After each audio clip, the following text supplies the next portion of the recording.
Alright, everybody, welcome to another developer cast here on the Game Wisdom YouTube channel. I am still Josh Bicer, and we got a great one for you tonight. We're going to be discussing the development of the game Nowhere Profit, a single player kind of deck building roguelike with a lot of very interesting designs that was developed over 5 years. And my guest tonight is the designer from Sharkbomb Studios. So please welcome to the cast, Martin Nerurkar. Hey everyone. Hi, Martin. It is great to have you on. How are you doing tonight? I've complained to you before, but I'm happy to do it again. I'm very tired. I know that it can be very tiring being a solo developer, as we were just chatting about there. The life of a developer Yeah, never ends, right? yeah, and like launch is just sort of the start of the madness. So Yes, it is. But it's great to have you on, and definitely congratulations on releasing Nowhere Profit. For people watching this right now, the game came out, I think, has it been about like a week or 2 weeks since launch? it's been 2.5 weeks or something. Like it's been Friday, 2 weeks ago. So Okay. 2 weeks and some change. And now the post release begins, I know. Yeah. But it is great to have you on, and for people watching this live or recorded, if you have any questions for Martin about Nowhere Profit, feel free to get them in the comments. But we'll be going for at least, I'd say, 45 minutes now. We'll see how long Martin can last. We can, for people who are new, we can sometimes go very long with these casts, and either I run out of steam or the developer. So we'll see what happens for this discussion. But I'm doing my best. But we certainly have a lot to talk about with the game, especially with it being in development for 5 years. So, to get things started with, since this is your first time on the cast, could you talk a little bit about kind of your background in the game industry and what is Nowhere Profit for the people watching? All right. I mean, so my background in games is sort of I've always made games. I started doing mods for Quake 1 and stuff Mm-hmm. way back when. So that's kind of where it all started. Then actually got an architecture degree and then sort of moved into the games industry because I didn't want to do architecture. I wanted to do games. That was over 10 years ago. So I've been doing this for a while. Spent a bunch of time in some companies doing game design and level design, and then ended up going indie 8 years ago. Freelance and indie. Made a bunch of smaller mobile games with a friend, and then sort of got to work on Nowhere Profit, which ended up bigger and badder than was originally meant. I was planning on doing 2 years, ended up being 5. Um, that's just how it goes, I guess. Especially if you have high aspirations and sort of a big Mm-hmm. lofty goals. Yeah. And Nowhere Profit is, um, uh, you said a roguelike deck building game that hits the nail on the head, but I kind of moved away from saying deck building because it's not the super known word, so I kind of end up saying it's a roguelike single player card tactics game Mm-hmm. because that sort of hits a broader, more understandable sort of target, I guess. Yeah. So that's what it is. It's a single player roguelike tactics game set in a post apocalyptic dust punk science fiction world inspired by Indian aesthetics and culture. Mm-hmm. There we got all the buzzwords in there. There you go. Perfect. And yeah, like playing it, like it's just very fascinating the number of mechanics or the different systems at play here, and we'll talk a little bit more about that later on. And I think what's kind of funny is that like up until like this year, we didn't see like too many games that kind of focus on like the car building or the tactical layer like that. And then earlier we got Slay the Spire, and now Nowhere Profit. So I've been like very happy in terms of these designs this year. Hmm? I mean, there's been like I think you can probably trace Slay the Spire and Nowhere Profit back to Dream Quest, which came 5-6 years ago on iOS. It's a superly not really well known game, but it sort of did the first roguelike deck building I can remember. Mm-hmm. And it became the sort of designer's darling in sort of the circles I moved in. And it's a really good game. It's visually very its own thing, I guess. Mm-hmm. But it's a really well put together thing. Yeah. And then it Now, just, I guess, the genre just sort of culminated and bubbled. Like I've been working on Nowhere Profit for, I said, 5 years. So I mean, I probably started similarly to like the Slay the Spire people. Like I think Slay the Spire ended early access like 2 years ago, 2.5 years ago. I guess we sort of bubbled up in parallel and sort of, and now it's coming to the forefront. And I think with the success of Slay the Spire, there's going to be more sort of clones and sort of Yeah. Me Too's going to happen, and some good incarnations as well that are just sort of like a new spin on a thing. So Oh, I'm curious as well. oh yes, for sure. I recently got a chance to try out the deck building RPG from Clay that they're doing, Grifflins. Yeah, So now I've seen it at a friend, and it was super funny to me because the thing that Grifflands does, which is do physical and social combat with the same combat system, which is a card system, yeah, is what I originally wanted to do for Nowhere Profit, but ended up scrapping because I'm a one-man team and it just was too much. yeah. And then the game sort of shifted and moved away from it. But it's funny that they sort of came to the same conclusions. Mm-hmm. Yeah, and that's always like that very weird thing about game development, especially with a lot of independent developers kind of looking at similar games or similar inspirations, that they can go in very wildly different directions from that same core. Yeah, I mean that's just sort of. I mean, as independent game developers, we're sort of inspired by what our colleagues are doing. Mm-hmm. Necessarily, I think many of us sort of look at what's happening, what's interesting, and sort of play that and go like, "Oh, awesome! This is fun. I want to build something like this." Not the same thing, but something like this, and that's, I guess, sort of where this comes from. Yeah. Now, for people watching us either live or record right now, where are you located, like in terms of like your studio? I'm located in southern Germany, Okay. One which question. explains the time difference in looking out of your window and out of mine, probably. Yeah. One question I always like to ask when we have international guests on, like, how is like the game dev scene in Germany? I think it's pretty healthy. Like there's a solid amount of indies. Oh God, I don't know. German games are tricky because um, there's been a lot of sort of like looking at sort of bigger studios. There's a bunch of times that sort of German games were very popular or sort of had their niche that sort of worked. But as a whole, the German industry always struggles getting sort of international acclaim, sort of having sort of mega hits. Like people know Crisis or like Crytek. That's something that's from Germany. Yeah. And then there's a bunch of a lot of simulation games, sort of like builder games like Settlers. That's sort of a German brand, or like Anno. But there's I think there's a little bit of like an inferiority complex in the German games industry in that regard. So they're like, oh, we want to be the big boys too. That's for the indies. I think there's a sort of a healthy mix of a lot of different things. I don't know. It's hard to say. Like I've been co-organizing sort of a German indie game community thing, and I just think there's a lot of people that do interesting stuff, and I don't know. I think it feels healthy. That's sort of it's sort of concentrated in places like Munich and Berlin that are sort of like bigger, Hamburg, Frankfurt maybe.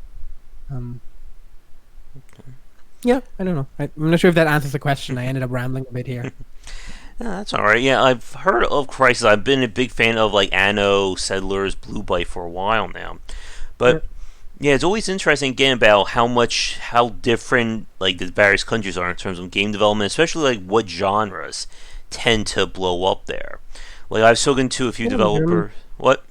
The Germans seem to be very focused on sort of simulationist Yeah. approaches, like building games and like lots of numbers and Oh, that's yes. kind of our thing. The min-maxing is strong there. But it's always fascinating when we have international guests on kind of talk about where things have gone in terms of game development. And like I'm trying to think of some of the other guests that we've had. Like I don't think I've actually spoken to anyone else from Germany.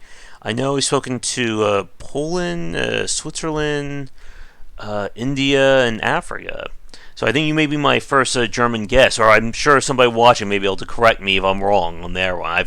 I've spoken to so many developers that I've lost track at this point on my list. That's a good problem to have. Yeah. But getting back to Nowhere Profit, then, um, there's definitely a lot to go over with in terms of design. So I guess to begin with, as we've said, like you started working on this game back in 2014. I guess what was like the original concept for the game, or where did it come from when you first started designing it?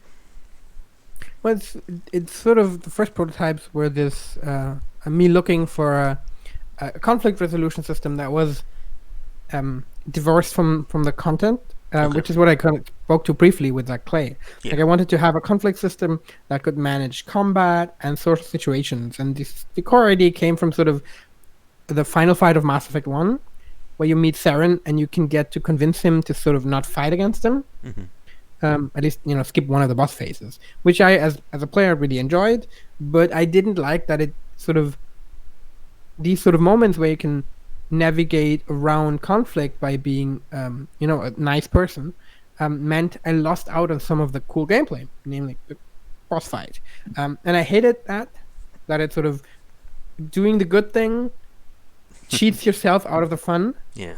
So I wanted a combat system that could do both, where convincing someone and beating them to a pulp was equally fun. And I played around with timing-based mechanics in the beginning because they're sort of abstract, simple, and could do either. When do I interject or when do I shoot? And then sort of from there added cards to it, and then ended up scrapping the real-time part and had a card-based system that could do both, which was interesting. And that sort of was sort of the initial sort of kernel from which then Nowhere Profit grew and changed over time. Okay. I always find that fascinating when we talk about like being able to like have like these abstracted takes on like on another system. Again, like having like the idea of a quote unquote conversational battle. Like the first Mhm. time I remember that was from I think it was Deus Ex Human Revolution when you had like those kinds of like negotiations. I'm sure there's other examples Yeah. out there, and yet it's always like fascinating to me when we see like developers try to abstract something like that you normally don't see. Because like you were saying there, like with the Mass Effect example, I can think of something like the Fallout example as well from the first game, where you can convince like the boss to like kill himself. That it's a great idea to give the player those options, but in the same breath, you're basically, as you said, it kills like the gameplay loop there. Like you don't have to fight him, but then you do nothing else. Like it just ends that fight. Yeah. And I know it's definitely very hard. I feel I'm sure, like as you no doubt found as you were developing like the first concept for the game, trying to abstract like conversational battles like that. So I guess what was like kind of like the war like? Where did it kind of go like a little bit too much, or a little too much out of your scope when you're designing that system? Well, it's sort of it. The system by itself sort of worked. You had some damage, and you had armor, and you had sort of attacks that were like insult or something, with like different stats, and that sort of worked. I'm as a system, and I felt it was fun. I always wanted then to sort of add like text bubbles and sort of giving context to these actions. Having Hmm. like a pool of stuff they can pull out, and based on the enemy, the insult sort of has different voice lines. Um, Hmm. or rather text because voice is expensive as an indie. Um, and I really, really like the idea. And I'm not sure if I have a screenshot somewhere of like the early prototype with like the cards and Hmm. the simple names. But I ended up scrapping it because I sort of for two reasons. One is um, I when I had sort of this core combat system, I thought about what do I want to use this for, and this is sort of where the idea of Mobile Profit, sort of as this dust punk world, came from. But from the start knew I wanted you to be responsible for people. I didn't want this to be a sort of loner going through the desert kind of thing. I wanted you to have sort of in the beginning it was a party, so it meant you had multiple people with multiple decks, and then each of these people having multiple decks for combat and social combat ended up being just sort of very cluttered. And the fact that making a card game is hard. Making two card games at the same time Hmm. is even harder. So I did the reasonable thing and sort of scrapped it early on in development. Okay. Even though I was sad to do it, but it was the right choice.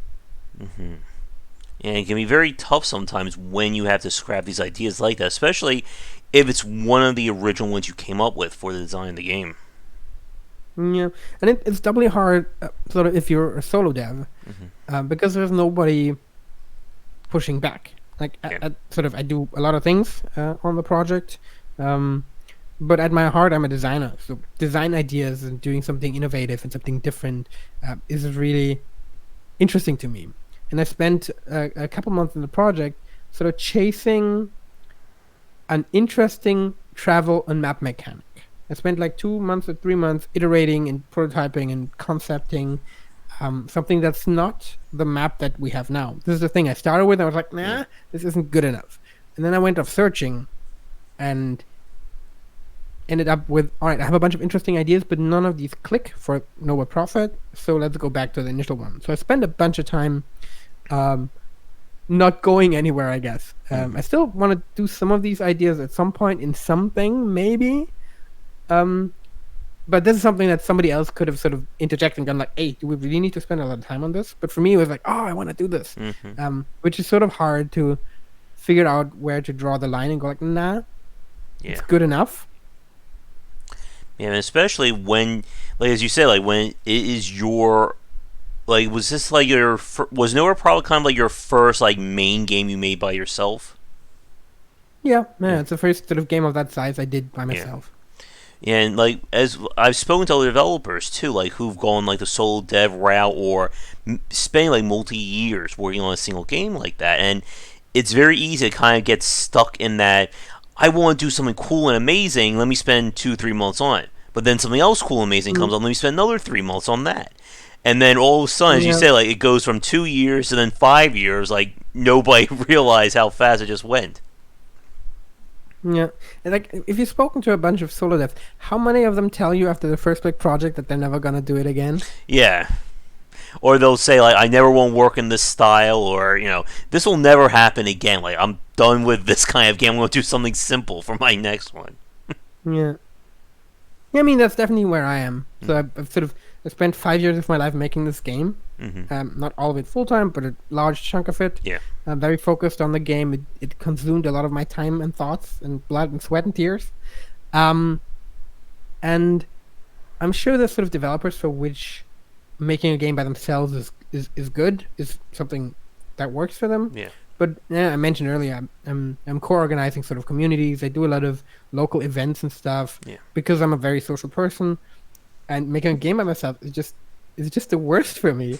It's just a terrible idea. So that's never gonna happen again. Um, and I think that's something you just have to learn, I guess. Yeah. And like I've talked to other developers about this, like there is no one, true path to game development. There's no perfect way to Mhm. make a video game, and I could certainly regale you with the many stories I've heard from other developers about how they've created their games in all manner of different places and situations. But bringing this back to Nowhere Profit, one thing that I wanted to touch on with you, Maureen, is the art style for the game. What kind of Mhm. like I I recognize like the kind of style, the aesthetic that you chose, but I don't know the name of it. Like, what was like the name of like the actual like style for like the character design and just the overall look of the game? I don't think there is a name for it. We like me and Anjan, who did a lot of who helped me with the art and the art direction, who's a freelancer and a friend of mine. We sat down in the beginning of the project, and I guess we worked on this thing for like 3 months, sort of fiddling the art style. I was building systems, and we did a lot of sort of Skype calls, a lot of concepts, a lot of back and forth. There's a bunch of the sort of the work we did in the art book. Mm-hmm. Um, and we played around with some 3D ideas because I really I'm a big fan of the sort of low poly style, which sort of looking at the games that have come out since and are sort of still in the pipeline. I feel like my taste was on the mark because it's Mm-hmm. gotten more popular. Still want to do something like that at some point. Um, and we tried around some, and we ended up with the style we have now, um, which is very inspired by graphic novels actually. Like one sort of sort of point of inspiration that sort of around which it sort of congealed is Mike Mignola from Hellboy. He has a very distinct style with very dark and black sort of Mm-hmm. pools of shadow, and then sort of the character sort of emerge, the points of light emerge from this sort of pool of blackness, and this sort of very hard change between light and shadow was something that sort of spoke to us because it's very expressive. It's a cool style. But I knew I wanted something colorful. Like there's something from the very very beginning. Uh, I knew I want to make a sort of a post-apocalyptic world, but I didn't want to have it brown or just all brown. I wanted it to be very colorful, and the style would have to sort of Hmm. ooze this from everything. So sort of, all right, pitch dark shadows, and then very colorful, and then if you look closely, there's a lot of texture on the on the artwork. Like there's this pitch black sort of edgy shadow. Yeah. There's sort of like edged silhouettes, which is sort of comes from our experiments with low poly. Like a lot of the characters are all like edges, not rounds. Yeah. And then there's textures on the artwork, sort of to so grit and grime to sort of bring over the post-apocalyptic bitch. So it's not just clean lines and everything is perfectly Yeah. vectorized. So it's a little bit smudgy, a little bit um, dirty, and that's sort of how this thing came together. Yeah, it definitely has like that graphic novel, like almost like that hand drawn look to it, as you said, with like again like very sharp lines. It doesn't Hmm.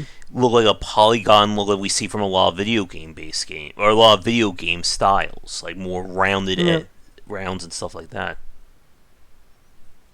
Yeah, it's a mix between very hard edges and very sort of precise black shadows and this very precise rim light, and then in between, um, hand painted colors and sort of textures and stuff. Yeah.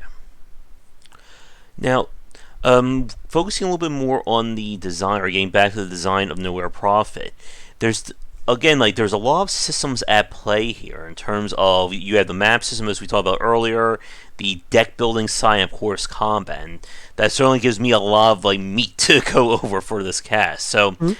I guess let's see if we can try and I want to see if we can try and go in like order in terms of when these systems are introduced. So let's start with the map system, and then we'll kind of work our way forward. So as you were saying earlier, you went through different iterations of how you wanted the player to move through it. And I guess what was kind of like the original vision for I guess traversing the map? Um, I mean, the original sort of early prototype was the map similar to what it is now. Okay. It took me a while to sort of get the once I sort of I had this initial one. I was like, I want to do something special. Fiddled around for a couple months, hated everything, threw it away, went back to the map, and then it took some time to sort of figure out how the generator works. Like, many connections do I want to have? How long are the maps? I'm still not entirely sure if the length of the maps is quite there. I'm sort of Hmm. just shortened them a tiny bit just recently to sort of speed up Okay. the run time as well. Um, but I mean, the core idea was I wanted this sort of travel system be where you take care of the convoy, where you sort of meet this world, sort of talk to people, manage some resources, um, and because it's a post-apocalyptic world, it should be sort of a constant drain. Sort of like often, um, you cannot sort of.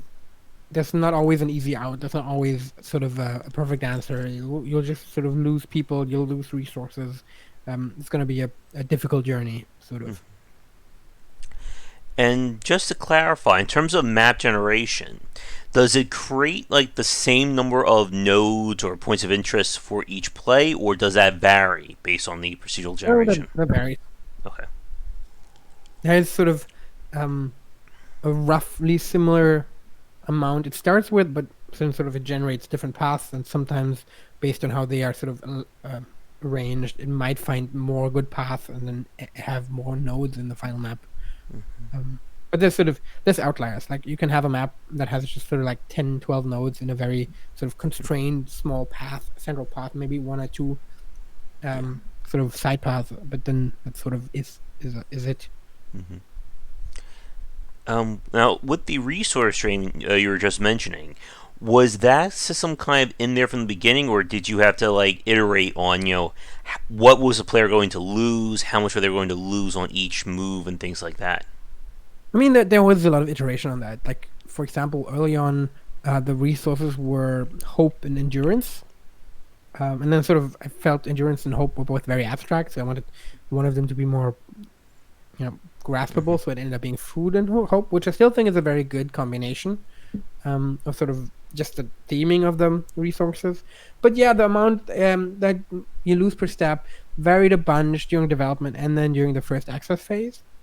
Like in an early version, um, the amount of resources you spent was dependent on the amount of people you had, which sort of led to this weirdness that some players wanted to be effective, and if they had hired and found people they didn't want in their combo because they were never going to play them, they would put them in the deck in fights and just get them killed, so they had less people. Um, and that just sort of broke with the idea of, hey, you're a prophet. Yeah. You want to take care of these people. I don't want you to be pressured to kill them on purpose. I want you to be sad when you have to sort of sacrifice them, not go like, fuck you. I don't want you to go die, so I Yeah. can be more efficient. So that just went out the window really simply, and then I sort of fiddled with sort of how much sort of things cost, and Yeah. yeah, there was a lot of movement there. I still don't think it's entirely there. Like some runs you just have way too much of everything, and some runs you're struggling. And I would like to pull it together a little bit so that the variance isn't that big. But that's just development. And that's always a nightmare of RNG as well, especially for anyone who's played any roguelikes out there. And for people watching me, you know my luck in a lot of roguelikes games tends to get me like screwed no matter what happens. You know, it's a 9% chance to hit. I'll still miss. Like that's just how it works for me. But yeah, I actually reminds me of my XCOM days. Oh yes. Oh yeah. Don't. We bring. I got an 80% chance to hit. Miss. Oh yeah. I missed 95% chance in the Firaxis one, and that was a fun. It was a good thing that I don't scream while I'm streaming because I think I would have done that when that happened live. But I actually want to stay on that point you just made there more about kind of like trying to combine like the morality system with the gameplay or the min-maxing, because that I think is a very unique struggle that we see with a lot of video games that tend to go for either having like morality choices or trying to get the player or trying to combine gameplay and those choices like that. Because in the beginning of the cast, when we were talking about a lot of the simulation and kind of strategy or number crunching games, we brought up the term min-maxing. And this has always been like a very weird, I guess like a, I'm not sure what the term I want to use, kind of, I guess like a conflict point between design and storytelling. Because we've seen a lot of games try to combine morality and gameplay, but it always ends up either being very like gamey or very fake, or as you were describing with your example there, it becomes a situation of min-maxing. Like if I get a 10% advantage by playing the game this way, then who cares about, the choices there? I'm going to go with the path that gives me the most options. And like to me, this is one of those things that I never really got into with a lot of the BioWare games when they really played heavily into kind of morality choices over the last decade. And I just want to get like what are your thoughts on that when you're trying to balance like a morality choice with an explicit gameplay or game affecting choice? I mean, it's sort of difficult because it's actually, I think, a wide variety of sort of ways you can build this, or you can sort of encounter these systems. Mm-hmm.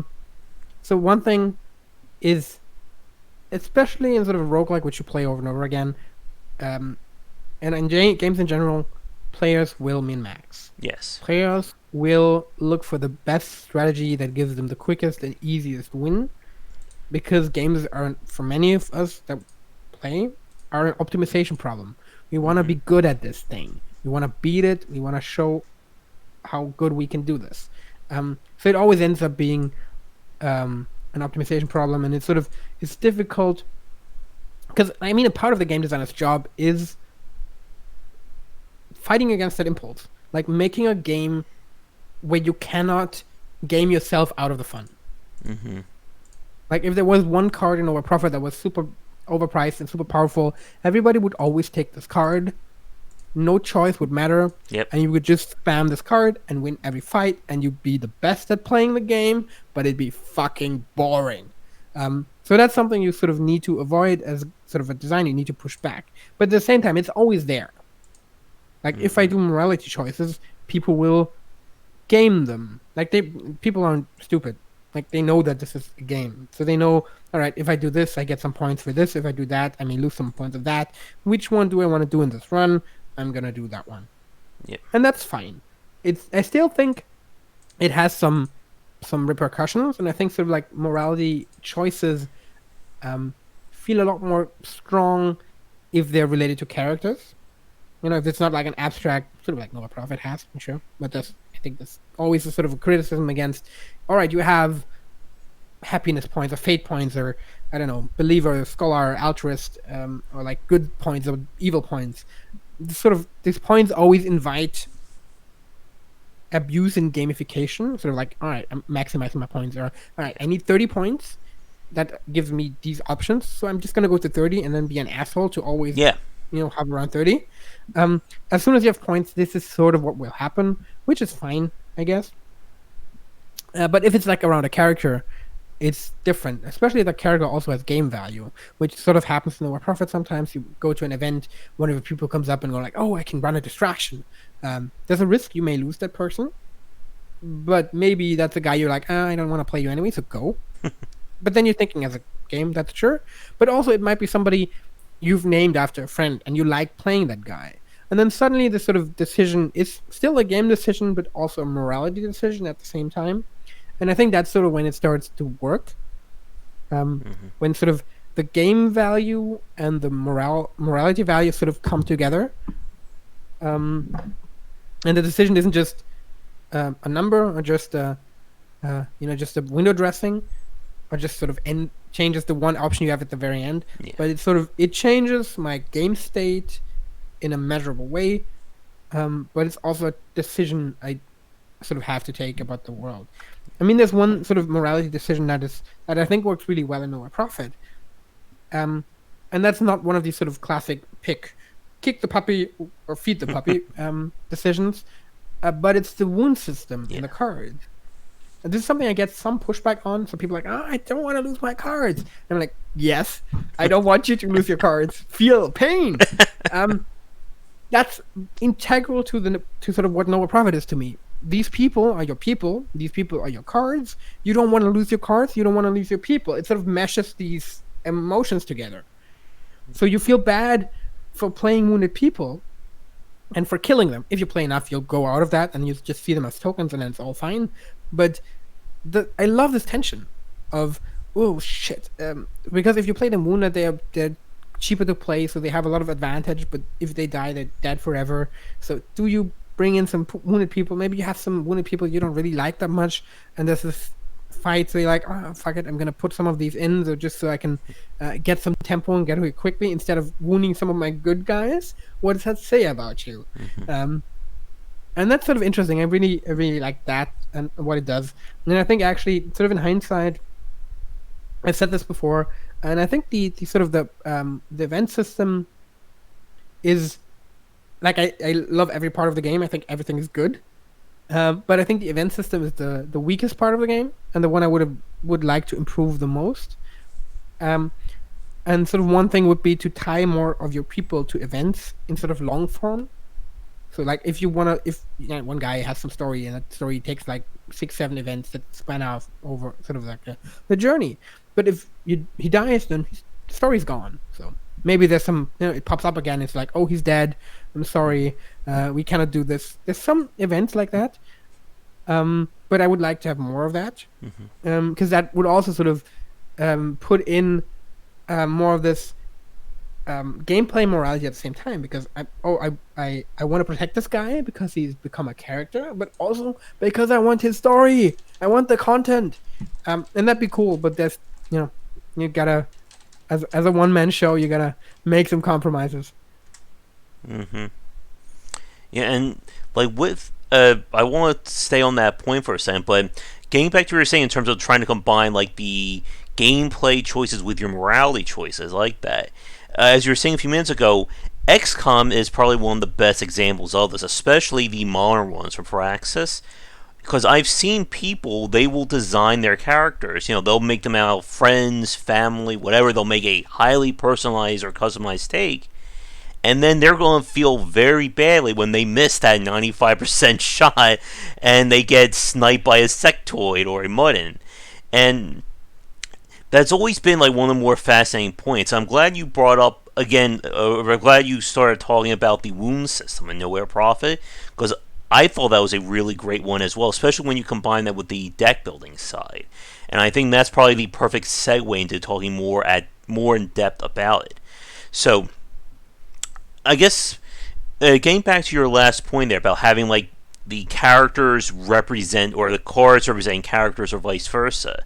I guess I'm not sure if you thought about this. Like, where did it start? Like, did you think about your people as cards, or do you think about your cards as people? Like, in terms of like your overall thought process.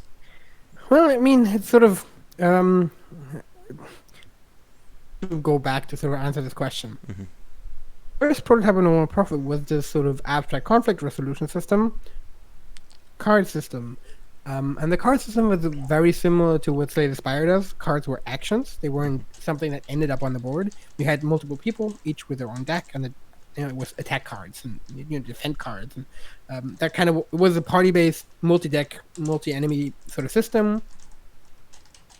And after sort of like 2 years of fiddling with it, or like after like a year or 1.5 years of fiddling with it, I noticed that it just wasn't there. Like the core combat system was really good and was a lot of fun, but it didn't mesh with the rest of the game.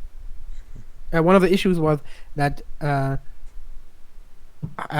in sort of the early versions, you had these sort of heroes that were you had in combat, but your follows were just a number, and that sort of never sat right with me because, I said before, if it's just a number, it's a resource you can game with. Mm-hmm. So I was unhappy with that and ended up taking a break and then sort of redoing the entire combat system. And I was looking for something where sort of the cards you played stuck around longer, because that would allow more interesting combinations to occur. It would allow me to put more variation in the combat, which is where the grid and the obstacles come from. So the different obstacles can make different scenarios and different, every fight is a little bit different based on where the obstacles are, which obstacles are present. Sort of changes your tactics. You don't always play the same cards in the same order because, there's this thing here. How do I fiddle with it? Yeah. And out of that idea, then I had, all right, I want to put people on the board. Wait, I have followers. Bam. Problem solved, kind of. And that's where this sort of new get combat system that I put in, I was super convinced that was the right thing to do. Still did a bunch of testing, but that was one of the big problems it solved. It made my followers from being a number into being a crunchier thing you play with. Okay. And like with like trying to make again like your followers have more of a personality, your cards having more of a personality. Did you do any play testing in terms of, I guess, customizing the cards further? Like I know in the game right now you have like when a character wins, like or when a card wins, they'll get kind of like that blessed state where they'll gain a little extra stats. Yep. Was there anything further in terms of like attaching like gear or giving them like personality traits or things like that? I had a lot of ideas and thoughts. Ended up not doing them because I was doing enough already, and sort of, the new combat system came in after working on the game for 2 years. So I was not gonna go super crazy and do my 3 months. Oh, let's innovate on this thing too much. I was like, all right, I have something that works fine. Now I still need to do all the good content. So I decided not to do some weird fancy things like that. Also, it always gave me the impression that it would be too micromanagey. You already have to manage your deck, and you have to manage your other deck, because I sort of wanted these two decks separate. But then if every card you need to manage in detail, I think that'd be too much. I think there would have been room for something I had in mind as sort of like a veteran feature. Like if this guy survives for a while, he ranks up and sort of has better stats. And the idea was also behind that the people that stick with you for a while stand out, and you don't want to lose them because you've been on this road for so long. Don't die, But it ended up just making the thing more complex in my head, so I never really went there, I think. At least I don't recall. Okay. Viking Fabian in chat asked this question. I think we may have kind of touched on this earlier. You may have missed it, but how can you love a game you worked for 5 years on? I think there's such a thing called love and hate. Love hate. Uh, I think you need to love it if you work on it for 5 years. Otherwise, why? But that isn't to say that I didn't hate the game in parts or during certain periods. Um, but at this point, I'm just very, very proud of what it has become, and of myself, sort of in a second degree. Um, I think it's a great game. I think the fact that a lot of people respond well to it tells me that I made a lot of right decisions, which is good. Um, yeah, I don't know. Does that answer the question? We'll see. While we're waiting for that, getting back to the wound system and kind of like the deck building side, like I think a lot of people will agree that it's a very fascinating dynamic, tying again like your people to your cards, and then as you were saying earlier, that very tough choice of do I take my best characters into this battle, but they're wounded, but can I win this battle without them? And Yeah. I'm sure as we've been discussing over the last, well, we're up to like about 40 minutes into this cast, like in terms of the playtesting and the iteration that went into it, were there any other versions of like the wound system or kind of losing your Yeah. cards? So many. I bet there were. Um, it started out with being 4 wounds, and Okay. every wound that follower took, he would have one less health to start Okay. with. But that ended up being sort of too complex in the sense that you didn't care much because it's so many wounds, fuck it, just keep it in. Yeah. Um, and it also made it sort of looking at the cards in sort of the deck list difficult because You have all these different you have the slashes. same card 5 times with 5 different wounds. Uh, is it 5 times? That's just clutters everything. So I end up simplifying it to wound or dead. That just worked a lot better. And I played around a bunch with what the wounded state actually does.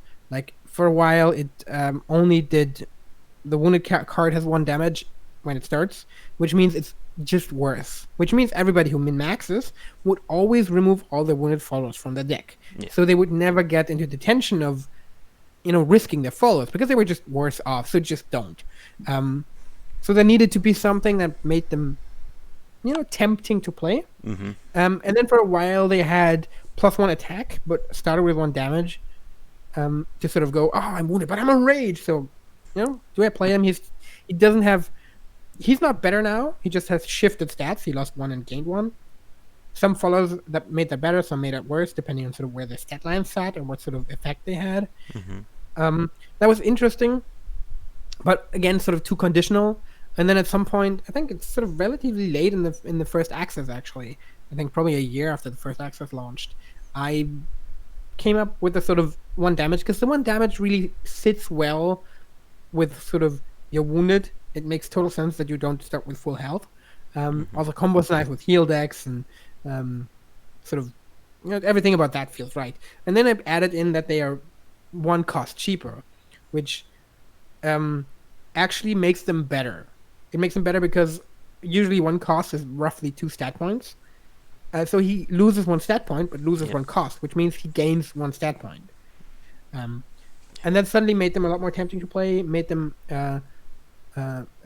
good choices to sort of push them sort of like you start at 3 energy, so cards that used to be 4 are suddenly 3. They're suddenly turn 1 plays, which they didn't used to be before. So suddenly these cards become enter a different spectrum, and like 1 cost cards are 0 cost cards. I can just play this guy for free. He's got an effect when he comes onto the board. He may die forever. Whatever. I'm gonna get some shit for free. Yeah. So that sort of suddenly clicked and sort of made them into this tasty middle ground of they're better, but I risk them. And that's always like that's always like the complications of when we talk about like deck building or CCG design, that just one change to a stat can just radically throw that card or that bounce completely out the window. And you're like, with Nowhere Profit being kind of focused on that style like tempo play, as every turn the amount of your energy pool goes up, you can, as you've probably seen, I'm sure, as anyone who's played the game has seen, like you can get some very crazy combos going just by having that 4 cost card go down to 3, or a 5 cost to 4, or again all your 1 cost down to 0. And And I'm sure I don't have to tell you this. I'm sure you spent a lot of time play testing and figuring out just how you want these cards to behave in this game. I mean, yeah, but it's sort of at the same time, I need to spend a lot of time developing, so I never get to playtest enough. Mm-hmm. Which is why I'm super dependent on sort of players to tell me what breaks and what does weird things I've never seen.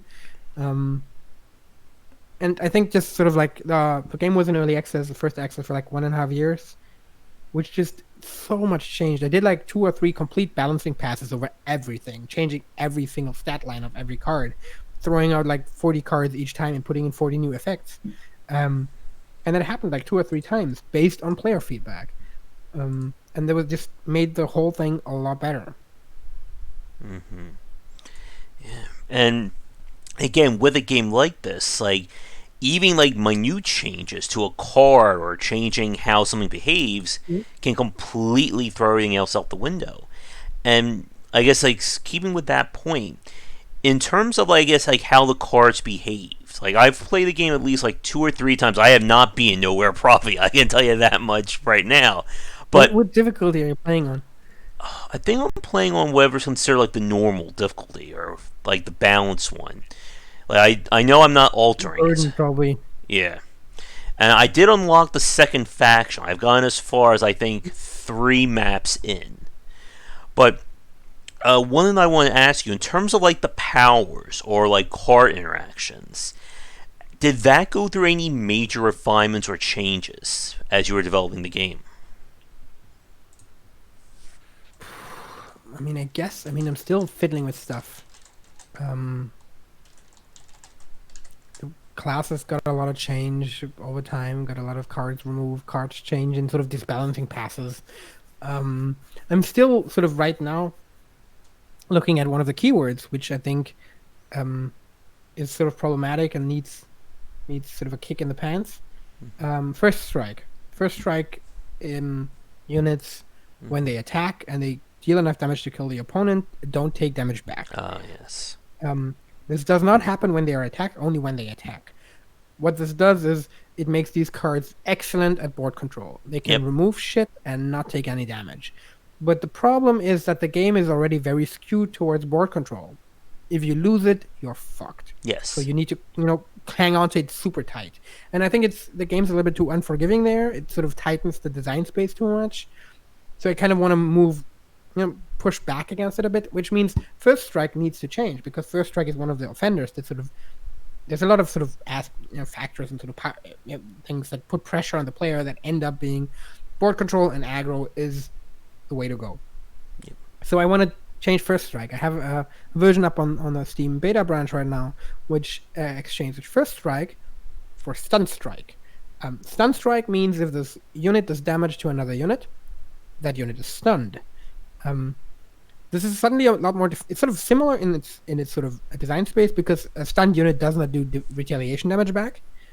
The unit is stunned after it does retaliation damage back, so the stun strike unit cannot kill everybody because he takes damage. But then whoever he stunned may be taken out by somebody else, which means you can use your small stun units to sort of crash them into a big unit, disable the big unit, and then sort of kill the big unit for free. But then your stun unit is gone.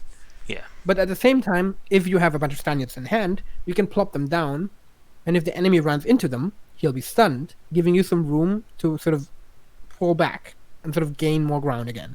So it sort of feels like this is a good change. I've sort of put it up today, so I don't know how it plays yet. I haven't even had time to play myself, besides some cursory testing. But this feels like a change that sort of improves the keyword.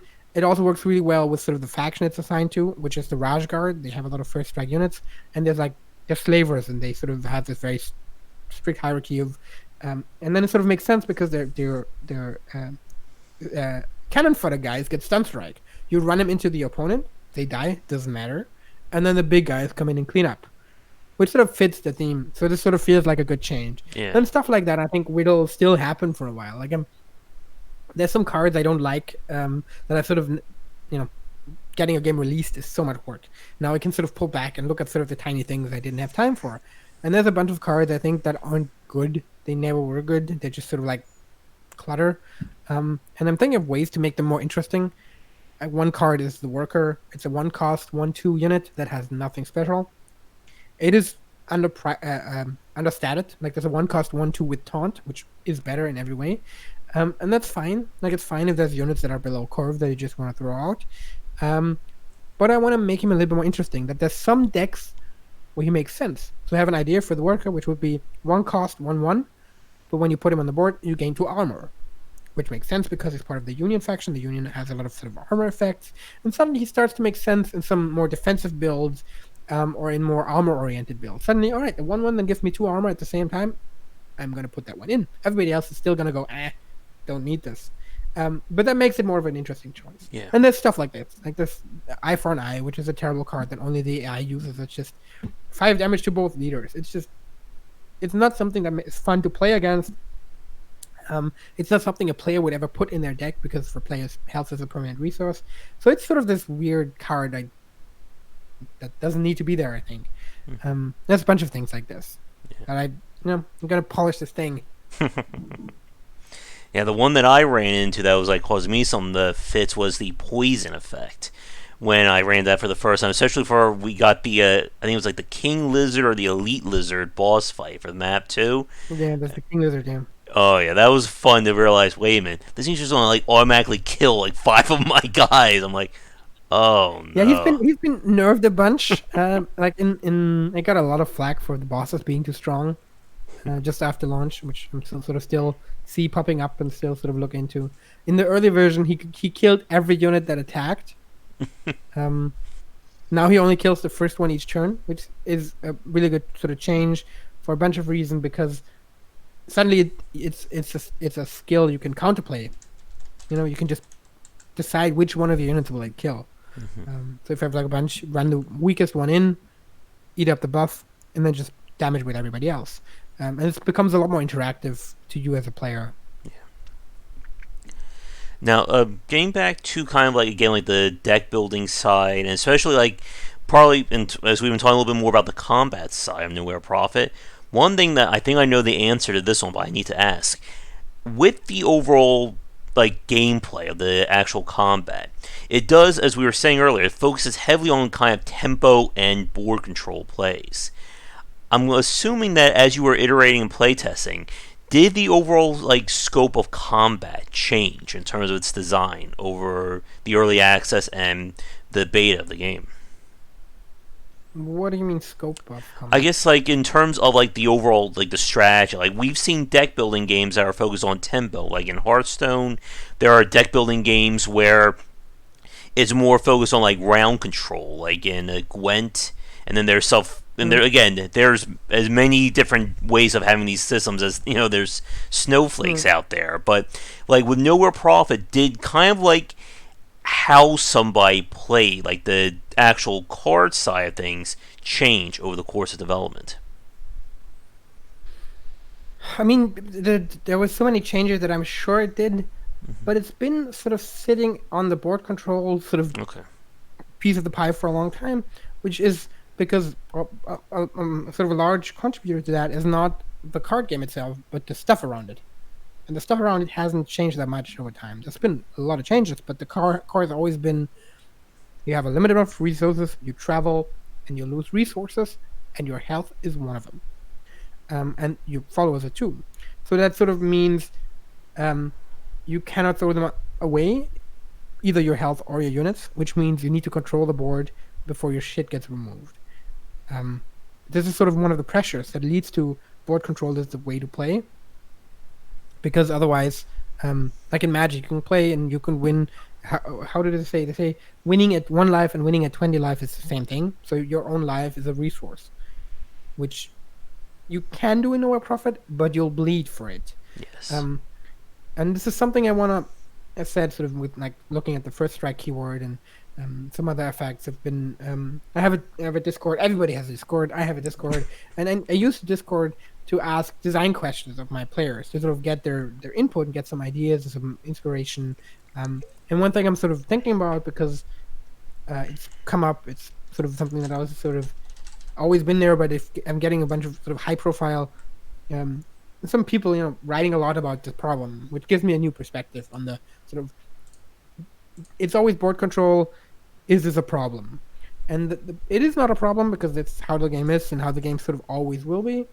But it's a problem when it reduces the amount of interesting decks to too small Yeah. a corridor. So I kind of want to push this up a bit. Stuff like it's easier to come back.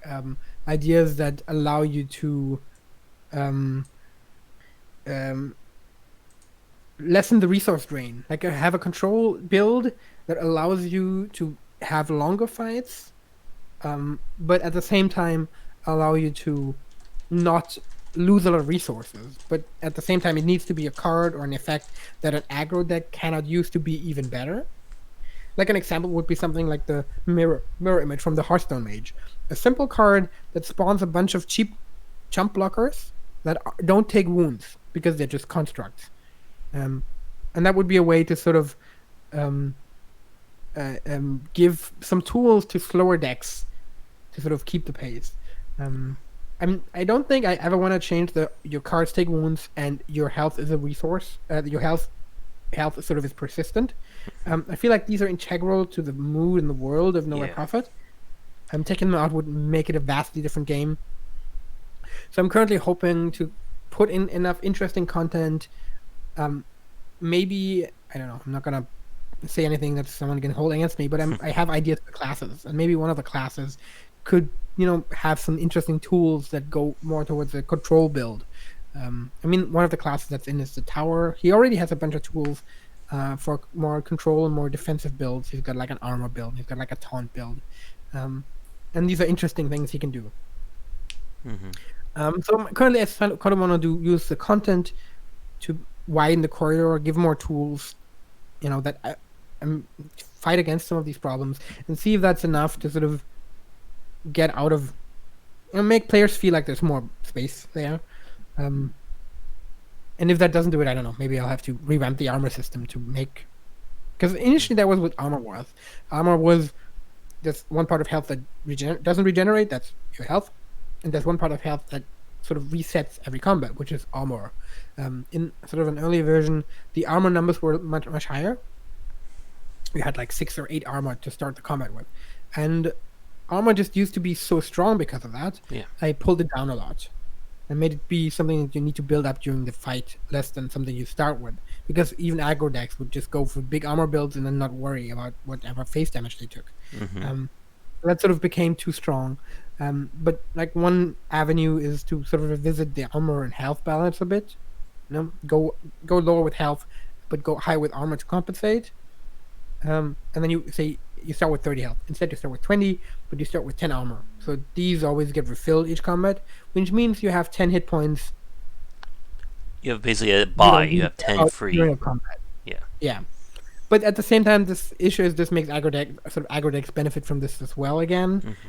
And it sort of breaks every card that has armor interaction. Like every card that has, if you have X armor, do Y, doesn't work anymore because you always have X armor. Yeah. So I don't really want to go there if I don't have to. And currently I don't feel like I have to. I'm thinking about it because I'm thinking about a lot of things. But I think there's a bunch of ideas you can do with interesting content.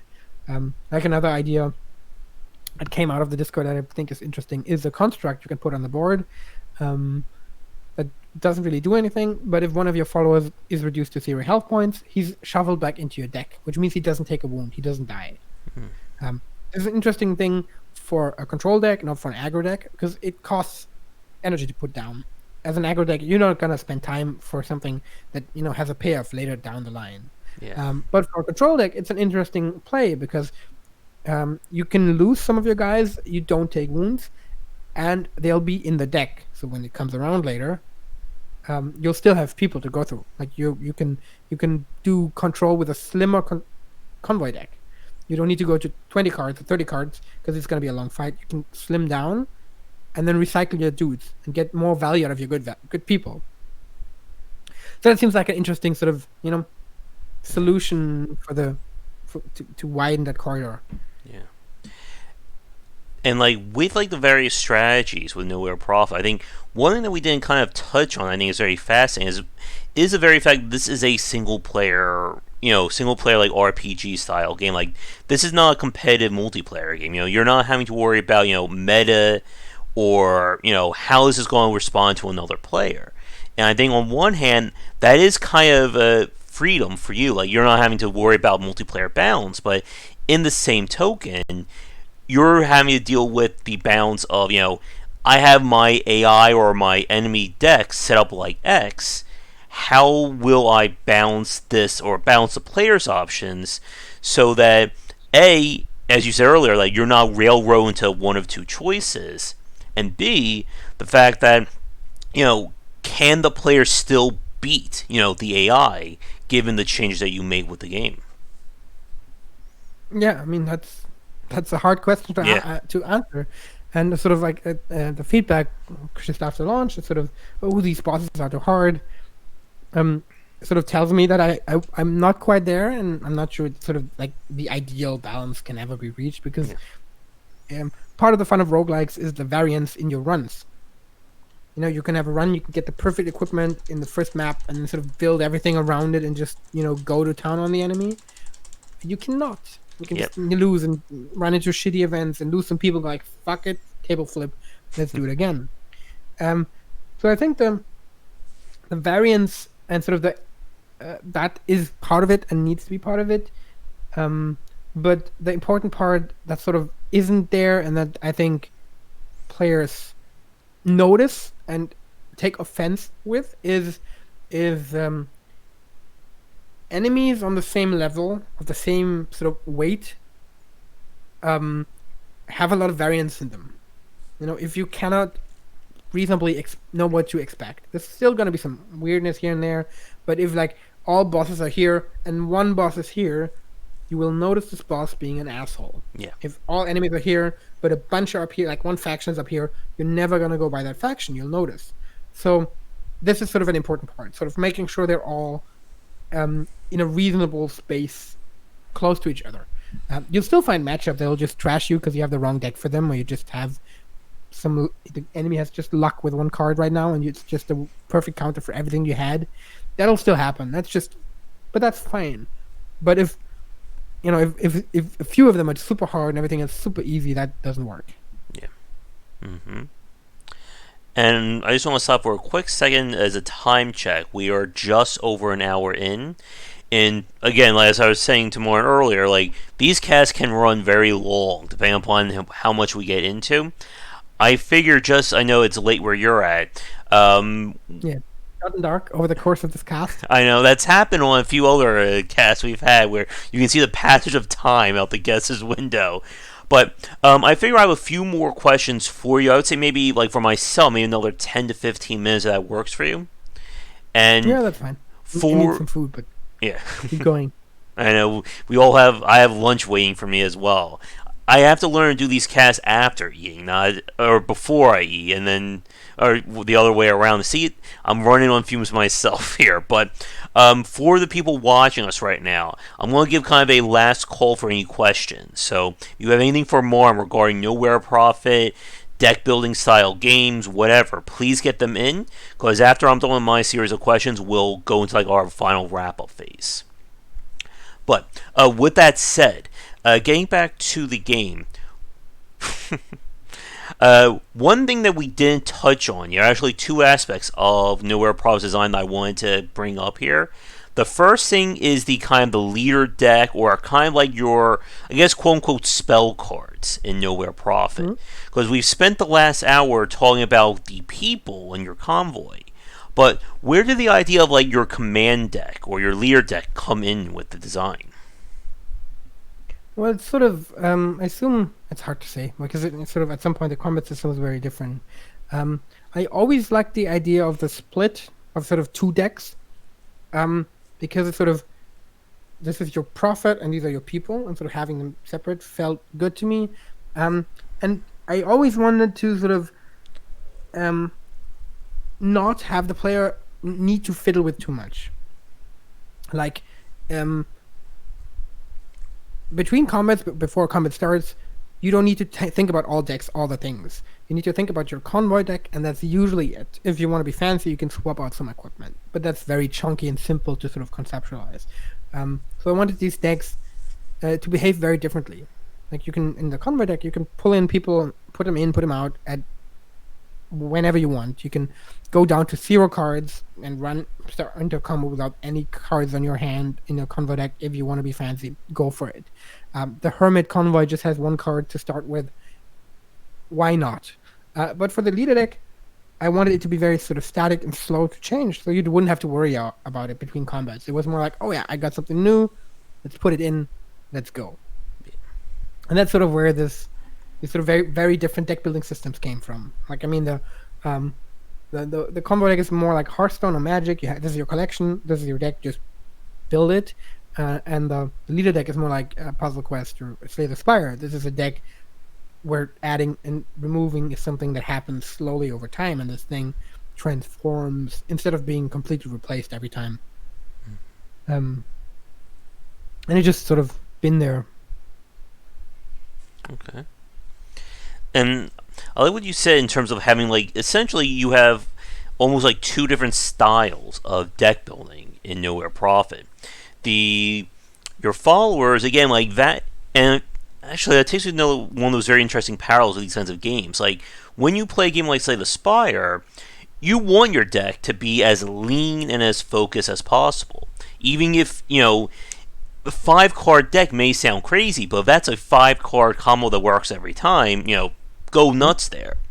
But with something like Nowhere Profit, you said with your followers, you don't want a very lean deck there, or at least you don't want to aim for that, because if you only have 5 people in your deck and they all have wounds on them, you kind of lose the board control game at that point. Yeah, but I mean, it's still true. You can put into up to 30 cards into your deck, but in most of the fights, they're not gonna be long enough for you to make use of all the 30 cards. So don't go with 10, 12, 15 cards. That should last you most of the smaller fights. If you're gonna hit a boss, up it to 20, 25. You still want to have a slim deck, because a slim deck's always good. You don't need a lot of shitty cards. You can put in the best ones. You have more control of what you're gonna get. You have the chance that you have the card you need when you need it is higher. So you always want to go as low as you can. But again, in Nowhere Profit, if you run out of cards, you have a problem. Slay the Spire recycles your 5-card deck. So if you have your 5 cards, you're set. Yeah. So you don't want to go down as low. Same with your leader card deck. You start with 12, and you can delete cards. And in generally, whenever you can delete a card, you want to delete a card, because you want to put it down, and you may want to sort of go a detour and buy some extra points to delete more cards. That's really valuable. But this is something that's super difficult for players, I find. Players that don't have experience with card games, they go like, all right, I have 20 people in my deck. Oh, I got somebody new. Let's put them in. Mm-hmm. That is okay. And that's perfectly valid, but it's hard, because do I balance for these people, or do I balance for the people that keep the slim decks? Which is sort of where different difficulty levels come in. On easy, you should be able to win if you play like that. On burdened, probably not. Yeah. And that's, as you were just saying there, Martin, that's very fascinating when we talk about kind of the different skill levels of somebody who plays a deck building or a CCG based game. Because, like, again, like with Slay the Spire, like for myself at this point, I'm like, is that card great? Okay. Does it work in my deck? Scrap it, get it out of there. I don't need it anymore. But then you have people who will think, oh my god, it's an amazing card. Let me just keep adding that card in, and now we have like a 30, 40 card deck. And it's very hard, I think, for these kinds of games to kind of like train the player in terms of what's considered either, I wouldn't say the best way of playing, but at least a more optimized way of playing. Yeah, I mean, that's a very unintuitive sort of part of card games. I've picked up Paper Magic again like a year ago, after like a 20-year break. And a bunch of friends sort of started doing the same, some for the first time, some sort of after a brief stint in their childhood or something. And a friend of mine, fellow game designer, he knows how this shit works. But his decks are always bigger than 60 cards. because he has trouble letting go of cards. He's like, oh, but I want to put this in there. I want to put this in there, Mm-hmm. and because it's unintuitive. You want a lot of the cool stuff, Yeah.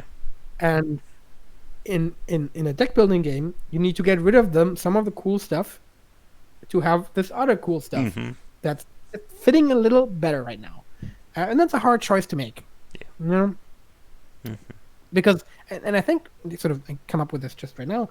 I think the key part why it's so hard is because as humans, sort of like thinking of psychology and how we work, one of the things we're really bad at is giving up options. Yeah. It's a sort of famous experiment where you can click on two doors, and whenever you click on a door, you get, I think, I think one door gets you $20, one door gets you $10.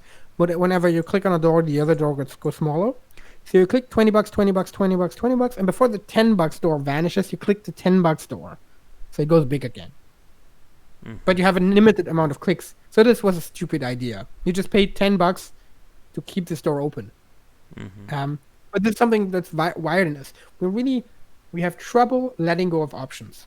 Yeah. We want to keep our options open. We want to have them all on the table, and that's what's happening there, I think. Mm-hmm. Yep. Not putting that in means I'm gonna take out the option of playing that card when I maybe need it, and that's hard for us. It's hard for us to sort of go, yeah, this is an option, but I'm just gonna close that door. And what you just said there about if I get rid of something, maybe I'll need it later, that is just like the perfect encapsulation of like the hoarder syndrome when we talk about a lot of RPG based games. Where, I'm going to keep this healing potion until literally the final boss because you never know, I may need it at some point, and then I never play it. And yeah, like it is I mean, look at my vault in Destiny 2. It's filled with armor pieces I will never wear. Why? Yeah. Just need to delete all of them, but I can't. I've had to.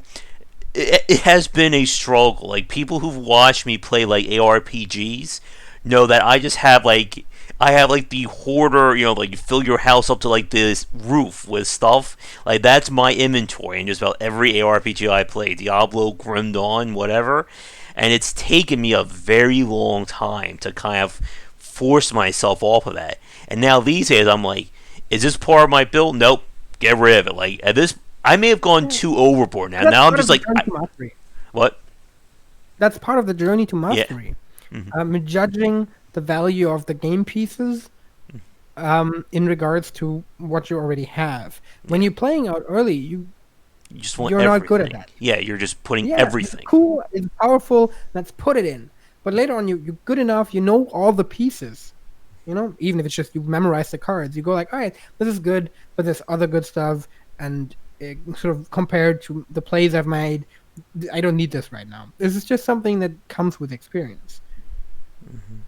Yeah, and as we were saying, it just is it's very tough to kind of guide the player towards that. Yeah, I think the game's not of no profit isn't like I think the tutorial is good. It sort of works for most of the things. Some parts could maybe be a bit better. People still have some trouble picking up the positioning mechanics, but that's fine. Mm-hmm. They eventually do, and it doesn't stop them from playing. And then they go like, "Oh, aha moment," and sort of manage the positioning better. That's one of the skills that people need to unlock as they play for a while. Figuring out how positioning works and how to interact with it well. In the beginning, it's like, why does it work like this? I don't understand it. And at some point, it goes, tactics. And that's a really sort of big moment. But I think, the game doesn't do a lot to help you deck building. There's a rulebook in there that has a section on strategies. In the section on strategies, there's some text on deck building, which says, hey, don't make your deck too big. But the game could do a more proactive job of that. At some point, it could go, hey, you're editing your follow deck. Keep in mind, keep it slim. Which people don't read and then do whatever they want to do anyway. But it could maybe do something more there. It's actually a good thing we're talking about. Let me just make a note real quick, because I'm planning on wait, where is it? Give me a second. Need to notes, otherwise everything is gone out of my head. See, folks, we do live game development right here when we have these podcasts. So what I want to do is I want to do some quality of life improvements, and one of these is the follower screen, which is where you see your cards and your deck, and there's a bunch of filters at the bottom, and the filters are shit. They don't work. They never worked well. I always wanted to make them better, never had time to. I'm gonna do that now. I have a bunch of ideas, sort of how to change it and what to change, and I think what I want to do now, after we talked about this, is when you open the screen to sort of show you filters, you also see some more detailed stats of the deck, and then use some way to give you feedback. I'm not sure how yet on the size of your deck. Hmm.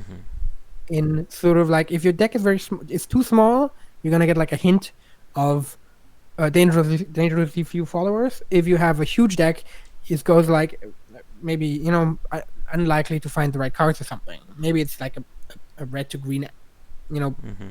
lights or something, but some sort of feedback to give you an idea what the thing you made there does random wise to incentivize people to go for smaller decks. Maybe sometimes, maybe Hmm. that's something I could go in there. I don't know yet. You see, I'm doing a lot of question marks and thinking out loud. But if there'd be a place for it, that'd be the place, Okay. and it'd be better than a tutorial because it'd be something people can see and pick up and learn without somebody going, you need a small deck. Yeah. That doesn't Yeah. go It, over well. yes. uh, Again, like we started talking about tutorial design. That's another few hours, I think, easily. But yeah, again, it's very hard, I think, to kind of train players on these kinds of games. Like just any kind of like abstracted based design. And again, like I feel like an hour long rant in me. I'll make this quick here, but you always run into that risk of if I do something and it causes me to lose like 20, 30 turns later, how am I ever going to connect those two dots to each other? And like as we say, Well, I mean that does that happen though? I mean, clearly you can have a misplay and then mhm, it that be the one health that by which you lose at the end. But in most of the cases, because you're paying attention, you mhm, roughly know what's happening and why you failed if yeah, you failed. Maybe the enemy just had the right card. Maybe you got unlucky. Maybe and shit, I should have done this in another yeah, order. And now fuck, and then you die. And you because learn. the game compared to Hearthstone, which I think is a really good card game, but I hate it because it has too much randomness. Hmm. No, a Prophet has a lot more sort of determinism. There's still, you can still top deck or be top decked. It just happens. That's part of a card game. But a lot more of the sort of the things happening in sequence are predictable, which means you know what's happening and what's gonna happen, and that means you can plan your turn precisely. You know, part of the game is your turn starts, you see your cards, you see the field. What is my play here? That's a Hmm. big part of the game. This is every turn is a new puzzle, and in with which you have to find the perfect arrangement of your pieces and also the perfect sequence of your pieces. Hmm. Um, but because you engage with this so actively, you have to. I think you usually know what caused your death. It's frustrating if it was some random card, but in most cases, if you're to blame because you made a bad play or because Hmm. um, you usually know it. It's difficult with a deck because a big deck doesn't feel like a bad thing, and this is sort of the randomness in the deck is really hard for players to feel. Um, but I don't think that's impossible. I look at stuff like that as user interface problems. And I'm trying to think if there's anything else to say here. I think just like two more questions for you, and then go into like our just like to wrap it Right. up. All right. Um, One thing that I wanted to touch on, just to clarify for people watching us either live or recorded, that when you talk about like or the cast, like stuff like control deck, aggro deck, stuff like that, with Nowhere Profit, is that more or less like kind of like the faction you choose at the beginning, or is that kind of like the cards that you'll pick up along the way as you play? That's sort of a little bit of both. Hmm. Um, so all of the sort of convoys you can pick have, I think most of them. I think the first one is just sort of the one you start with is sort of very broad in general. Um, but many of the convoys have sort of a theme. There's one that's sort of very aggro and sort of cheap followers, which you lose quickly. You'll take a lot of wounds, but you'll have more tempo. One is sort of slower, more controlled. One is sort of themed around drones. One is themed around beasts. Um, so you have sort of different starting decks, and they make up a big chunk of your deck for a while. They give you a good starting identity that'll last. That doesn't mean that you'll play all of these cards by the end, um, but it's enough to color your playstyle a lot. Um, but it's not the only thing, because the cards you start with, a lot of them are sort of underpriced or not quite good. You don't have a lot of rares or even legendaries, so a lot of cards you'll find will also be flat out better, which you'll then sort of swap out. And it also sort of at the same time, while they're themed, they don't have super strong synergies to start out with. So one thing that sort of often happens, I feel, is you find a good piece of equipment that has some critical effect, or you go like, all right, this is cool to combo with, and then you have a bunch of other pieces in play, either in your deck or somewhere else, that interact with that, and then you go and build a build around that. And then sort of depends if you find the right thing for your starting situation and whatever. But it's sort of like a mixture of both things. Like your starting convoy colors your initial options, but there's enough change across a run that you're not pigeonholed. And I think that's kind of like what a Shark was saying in chat a few minutes ago about like card games. Find that key, find that strategy or combo that you like, and then kind of working or building yourself towards that. And I've gone, I think, a lot more that way too in recent years. Of, I said earlier, like a good point about a lot of these games, that there's a lot of cool stuff you can do in them. So typically, I'll find that one cool thing that I really like, and that will be my focus. Because I've kind of moved away, like, from myself in a lot of these games, away from the jack of all trades kind of thing, where, as we said earlier, like, I'm just going to take this cool thing and this cool thing, I'm just going to put it all in my deck, and it'll be nothing but cool things, and it'll be best. No, it doesn't work that way. It'll just be a hodgepodge of choices, and nothing really synergizes together. This is actually something like just not long before launch, I changed the equipment system into what it is now, and then in the same sort of vein, had to redo the entire equipment content, which was a very good choice, even though it was a lot of work and sort of last minute work even, because it for one, the content was sort of a lot built with a lot more of sort of like at this then very very formed pool of cards in mind, and a lot of sort of the effects were built with synergy in mind. So that sort of encourages that, but also I think it's really good to teach people how to do this, because you find an equipment and people are looking for combos. Like they feel awesome if they discover a combo. They go, oh, this card, oh, awesome, I need to try this. And the items help sort of catalyze that. You get this item and you go like, oh, I have this passive bonus I can trigger 4 times. What can I trigger it with? And then you go like, all right, I want to try this. I have a bunch of people around. Let's put them in and see what this does. And then sort of, because these items are sort of relatively strong, some of them very dependent on context, but that invites sort of exploration and sort of experimentation. And I think that's sort of a really good change to the game, and sort of helps people build weird and quirky and fun and different decks. Yep. And I think with that, again, we could spend like the next hour or so talking about things. But here's the final question for you, and then we'll kind of talk about what you have planned, and that will end the cast. I just want to ask you very quickly, in terms of like the actual board design of Nowhere Profit, did that go through like many iterations or changes? Not that much, actually. Like, I mean, the size of the board is sort of dependent on the pacing and the amount of units you have. I mean, theoretically, we could do 2 high and 5 wide board, but that just wouldn't work. So if the size of the board was sort of fixed relatively quickly, sort of the possible options: 3x3, 2x4, 3x4, 2x5, 3x5. Because more than 3 wide just gets empty, and less than 3 high just is too tight. Could be doable for like one special event, but not as sort of a default. And then It was sort of figuring out how to place obstacles on this. There was some iteration there because an early algorithm just was very haphazard of it. It was just sort of randomly sprinkling them in, um, which led to obstacles in the first column and obstacles anywhere else sort of having the same weight, but they have very different gameplay implications.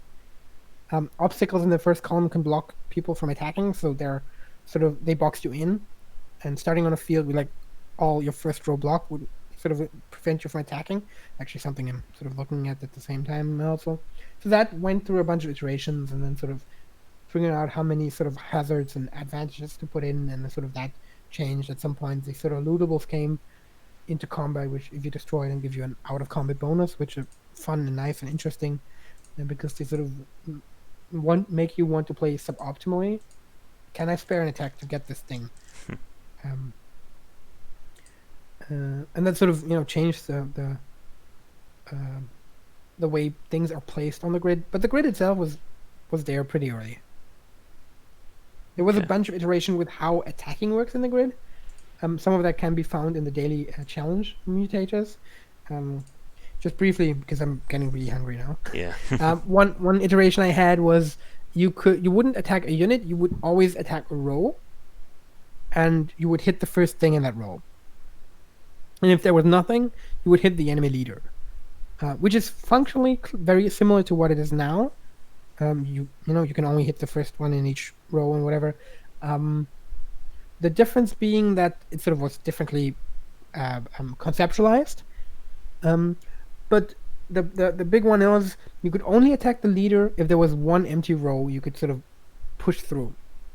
And that led to the winning strategy always being punch in a hole and then hit the leader.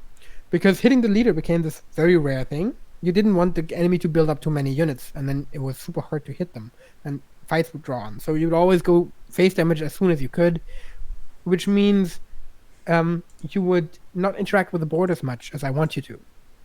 Mhm. Which is sort of why I moved that out and sort of put it into mutator. But you can always attack the enemy leader unless there's a taunt unit. But that means it's not. You don't lose the opportunity to attack the leader if you don't use it right now. So you can freely interact with the board or with the leader, whatever makes sense right now. Okay. Yeah, and again, like we could spend. I don't. Oh, my voice is dying too. We could spend a lot of time talking about kind of like how the board and the cards interact with each other. But I know we are kind of over our time, and I'm sure you have to go get some needs. So I think we will wrap things up here. So for people watching us right now, what do you have planned next for Nowhere Profit? You talked a little bit about like quality of life issues and patches and stuff like that. I mean, I write about it pretty candidly on the Steam announcements. So if you're interested in sort of what's happening, that's a good way to go. Also, Discord. Again, currently, I'm sort of looking at quality of life changes. I'm looking at balance, which means I'm sort of the equipment powers will probably very likely get an energy cost, which allows me to balance them better, make some of them stronger, but also more expensive. Widen the design space a bit there. I initially had a bunch of sort of different iterations there, ended up not having cost and not having an amount of users per combat because I just wanted to simplify things. But at this point, I feel like I need it back in to sort of give enough space to the possible skills. Then there's quality of life stuff like the follow view. There's also the idea of sort of like the board control corridor widening, which probably requires me to change, update, or replace some content, maybe add some new stuff. Not sure which form that'll take. I'm just sort of still shopping around for ideas, making a lot of notes, trying to figure out how to do this. Yeah, so that's sort of the immediate sort of next couple of weeks, August, September. There's gonna be a console version in 2020, so I've got some work to do on that. I'm not gonna do the entire porting, but I'm gonna make sure that everything is good and plays well. That's gonna be some work, and I don't know. I would love to do maybe some DLC or maybe some free updates. I'm not sure if the game's successful enough to do a lot of free stuff. I have ideas for classes, new different leaders, more convoys. There's cool ideas for keywords and more followers. It's a card game. You can put in stuff forever and it wouldn't get boring. Yeah. Um, so I don't know. I'm not committing on any sort of promises in terms of content I'll add. So, but I'd love to. I can't tell right now. So sort All of right. doing more immediate balance and quality of life stuff seems more useful right now. All right. Cool. All right. And I think with that, again, I can feel like we're both starting to run out of steam here. I think that will probably be a good place to. My voice is dying too. That's a good place to end things for the cast. So, for people watching, do you have anything you'd like to say to any fans watching to end the cast on? Um, Thank you, thank you for playing. Thank you for watching. Thank you for supporting. Um, I've been reminded by my very good publisher that I should remind people of please write a Steam review because Steam reviews are really important. Mm-hmm. Um, they do a lot for visibility for players and for Steam. So if you haven't, please do. But I don't just thank you for playing. All right. And do you have any social media you would like to plug before we say goodnight? The Discord, as mentioned, just I think it's discord.gg/nowhereprofit. Um, then my personal Twitter, which is Nerurkar, which nobody can hit after me telling you that. Um, and then there's @nowhereprofit, which is the Twitter of the game, which is not quite as active as my own because I don't know, there's just too many Twitter accounts. Yeah. All right. Well, Morton, it was a pleasure hanging out with you today. Definitely best of luck with what comes next with Nowhere Profit. It's a fascinating game.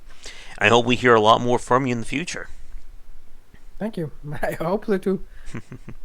All right. So for everybody watching this live record, we're going to end things here. Thank you so much for tuning in. Be sure to check out our Discord channel, link down below.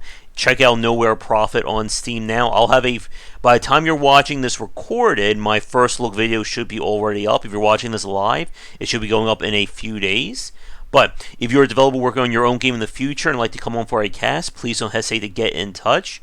I'll be back later tonight for our regular game streaming. But thanks again for tuning in to this cast, and come back for daily discussions on game design here and on game wisdom, where some of the art and science of games. Until next time, have a great night, folks, and I will talk to you later.